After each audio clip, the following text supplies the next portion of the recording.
I'm Lou with Black Box Dyno. If you accidentally cut or are trying to shorten a shielded cable, here's how you splice them back together. So I'll start with a piece of cable. I'll cut it in half to demonstrate what you have to do to fix it. So first of all, we're going to cut off some sheathing about 1.5 inches on each side, and I like to do that by rolling a knife over it. Then you want to push back your shields on both sides. That's that braided stuff. And then there's a foil shield underneath that. You can just cut that off on both sides. Now strip about 3/8 of an inch off of each wire inside. Then get some heat shrink tubing. I used 1/8 inch. Cut 3 1-inch long pieces and slide them onto the wires on one side. Then we're going to twist the yellows together, blacks together, and reds together, and then I used a soldering iron to solder them all together. Then straighten out the wires, then push your heat shrink tubes over the joint, and you can either shrink them down with a soldering iron or a heat gun. They end up looking like that.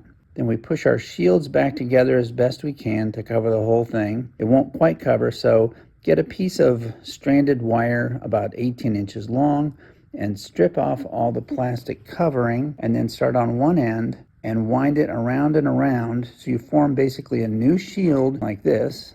Now you want to either cover that with electrical tape or heat shrink tubing. In my case, I did a piece of heat shrink tubing, heated it, and this is what it looks like. Thanks for watching.